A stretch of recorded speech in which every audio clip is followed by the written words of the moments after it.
Hi everyone, this is Grace, and today I'll be walking you through how I made this adorable, as always, beginner fall set. So let's go. Now, this is actually my beginner fall online class. Go check out the link in the description for this class. You know I love my classes. So let me just pause for a moment and talk about kind of my ethos and my approach to my beginner classes. For the most part, my beginner classes are as accessible as possible. Not for the most part, they always are as accessible as possible. And the way that I do that largely is with my color choices, with consistency, and shapes. So I always try to do one consistency and a limited color palette. So in this set, we are achieving everything with my thick flood, everything, which if you've ever tried to do a set with variety and texture, different elements, different designs, it's actually hard to do with one consistency. Right here, we're doing wet on wet, which is like classic technique, something that every beginner cookier should learn. It was probably the first design technique that I learned. You can make it simple, you can do it fancy. This is, again, like this here, very basic approach, lines and then pulling through. We're doing a little bit of flooding in sections, which again, with one consistency is going to really help give you that variety and texture. So this handle here could have done when you flooded the main part of the mug, but by waiting about 15-ish minutes to then do the handle, then you get a little more variety. And again, with this whipped cream here, this is how we're going to provide some variety with texture. We're going to do the whipped cream in two sections. Again, we could have done it in one section and that would have just been a blob of whipped cream on top, and that's totally fine. But I really try to show you with these beginner classes with this one consistency, what you can do with one consistency, because I don't know, I really thrive in enabling constraints. And I actually, for that reason, love designing my beginner classes because I only have one consistency to work with. I've got a limited color palette. And what I usually do is one shape. So a lot of my beginner classes, aside from my very early ones, do one shape. And largely that's a circle, like my beginner Halloween, my beginner Christmas. Or it is like one designed shape. Like beginner pumpkins is obviously all just a bunch of pumpkins, superstars just stars, happy hearts just hearts. But I was also getting some requests from my beginners that it would be like, it would be nice to have a set of cutters to work with. And so I thought fall was a great place to start. So I wanted to pick some really classic, iconic designs. We have the mug, we have the pumpkin pie here. We're doing a leaf, a scarf, a leaf, scarf. I guess it is a scarf, a sweater, and a pumpkin, of course. What's also really cool about this set of cutters, which I did really intentionally, especially with doing this beginner class where we're using a set of cutters, is that I actually made two different classes with this set of cutters. I did a beginner level, which is this one, and then I did an advanced beginner / intermediate, which is my cozy fall class. And y'all, I did this because I was hoping there would be some people out there, either maybe beginners who start with this class and go, you know what, I want to challenge myself. Let's go for the more advanced option. And guess what? You already have the same set of cutters to work with, which is awesome. Or going backwards, even if you're a more advanced cookier, it is so good to have simpler designs in your tool belt to make with your cookie cutters, because the simpler designs like this take so much less time. Like, how amazing is that? We love that for us.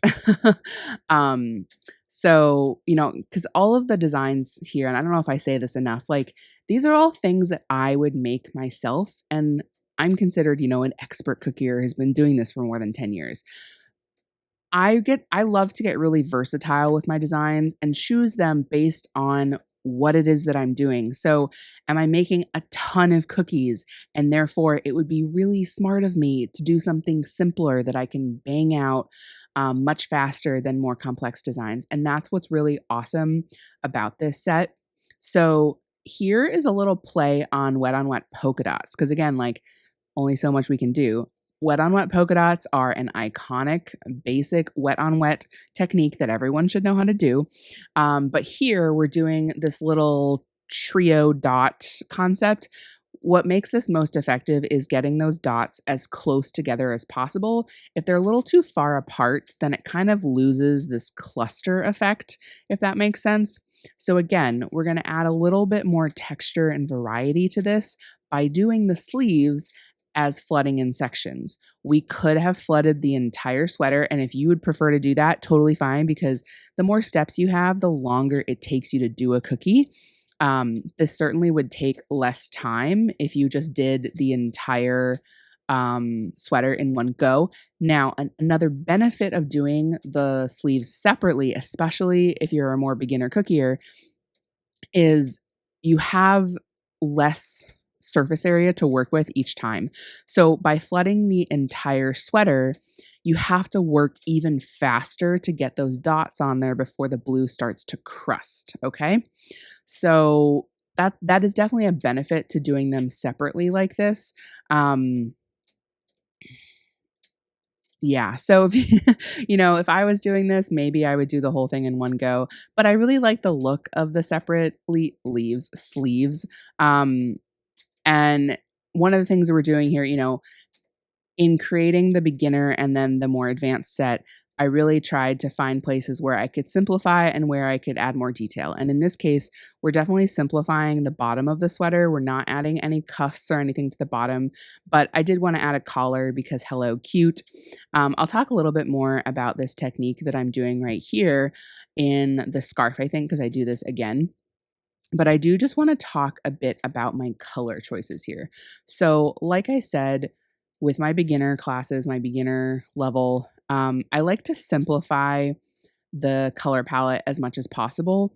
And in my really simplified options, my simplified classes, I'm able to do 3 colors. Like that's one of the reasons why people love the Happy Hearts class, is because there are only 3 colors. And actually with that one, you can totally customize it to whatever set of 3 colors is appropriate for the occasion that you're doing. I made it for Valentine's Day, but I've had people do it for school graduations. Someone recently just asked me for color recommendations for fall because she wants to bring it to her fall gatherings, which I think is an adorable idea. So that one's super versatile. Now with this one, I went with white. 99% of the time, my sets are going to have white in them because, first of all, visually, I think it's just nice to have the contrast of white. But then also, in terms of prepping the icing and eating the icing, it's also just nice to have a hearty amount of white. I do color my white icing, I will say, with a little bit of white gel food coloring. You don't have to, though. It just gives it a nice crisp white here. And I got to pause again. Obviously, we're doing a lot of flooding in sections here, and we are doing the leopard, which if you've done any of my classes or seen any of my cookies, you know how much I love doing leopard print.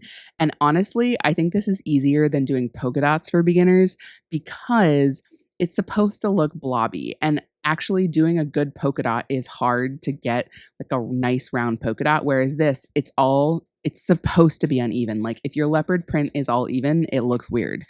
So that's what I love about leopard print. Now, the other colors obviously had to go with orange because of the pumpkin and the pumpkin pie. You can make pumpkins different colors, and I did that in the more advanced set, but generally pumpkin pie like needs to be orange. So we've got white, we've got orange. I needed some sort of brown family for the crust of the pumpkin pie because, again, pumpkin pie is one thing where like you kind of need to make it the right color. Although, you know what? You could go crazy and do whatever your heart desires. But instead of doing tan, because like tan is kind of hard to achieve as a beginner. That's another thing when I'm working with beginner classes is that I really want the colors that I'm coming up with. I not only do as few colors as possible, but I want to make sure they're colors that are easy to achieve. So, um, I'm sorry, I have to pause one more time because I told you I would talk about this while we did the scarf. So this is a way with flood consistency to get separation. We are just flooding in sections because if we had piped the white and the orange all at one time, it would have all just melted together and you wouldn't have had that definition. So you just let that dry for about like 10 to 15 minutes in between each of the little white and then come back with your orange. Okay, so the colors. So I want to make sure they're easy to achieve. So we've got white. This orange here is like a muted orange, and you just actually add a tiny bit of brown to mute the orange out. But this orange you can just use straight from the bottle or create your own from red and yellow. The brown is just the classic chocolate brown. Getting a true tan, a true tan is like chocolate brown mixed with ivory and a little yellow. So that's harder to get straight out of the bottle. And then I wanted a fourth color because I mean I could have just done 3 colors with this, but I felt like especially with 6 different designs that are kind of more real life looking, it would be helpful to have a fourth. So for my fourth color in my fall sets, my easy fall sets, I tend to go with like a teal family, and I almost actually did teal when my first sketches of this set, I used teal as the fourth color. And then I realized that my other 2 fall sets that I have as classes use teal. One's more of a blue teal, one's more of a yellow teal. Does that make it still teal? I don't know. So at the last minute, I decided to use blue instead, which I'm so glad I did. And this is a muted blue, which again, you add a little bit of brown to it to get that mute. So we love that for us. But if you just use the orange and the blue straight out of the bottle, it'll still look beautiful. Now, this pumpkin here, we are rocking the flooding in sections. And obviously, we are also rocking this Crackle technique. Y'all know how much I love Crackle. In my beginner pumpkin set, we do Crackle, but you do Crackle you flood the entire cookie and then do Crackle. For this one, again, I wanted a little variety. I love doing Crackle, especially with my beginner sets, because again, like there's only so much texture and variety you can achieve with one consistency, and Crackle is one of the best things you can do when you're working just with a flood consistency. Let it dry for 10 to 20 minutes, depending on your icing and the environment you're in. And then any tool with a rounded end. Here I'm using a cheap scribe from Amazon, but if you have a pen tip with a rounded end, whatever you have, a paintbrush end, and then lightly crack the surface of the icing. If you're getting more like indents, your icing just hasn't dried enough. And then for the stem of this pumpkin, again, I wanted something a little more variety than just flooding the whole thing. So we're actually going to flood this in sections because I don't know, why not? I think it's cute. I like it.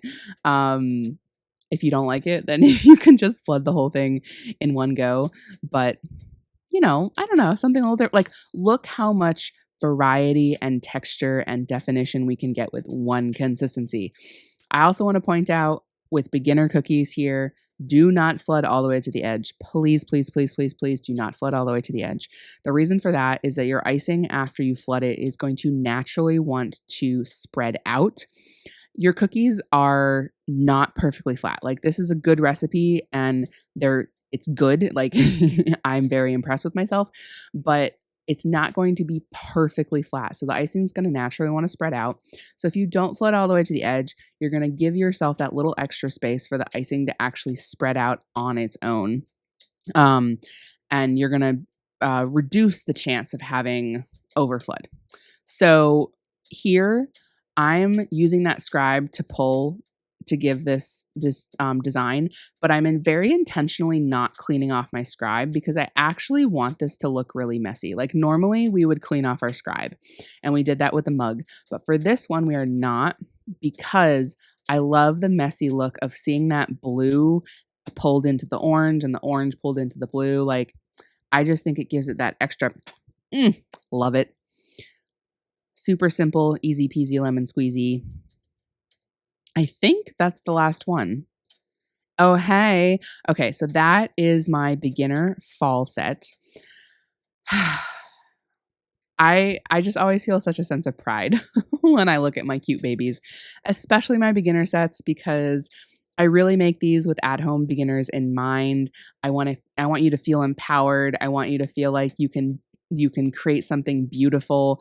It may not look exactly like my cookies, and that's okay. In fact, it's not going to, because remember, I've been doing this for over 10 years. So I hope you like watching this video, and I hope you try these cookies yourself.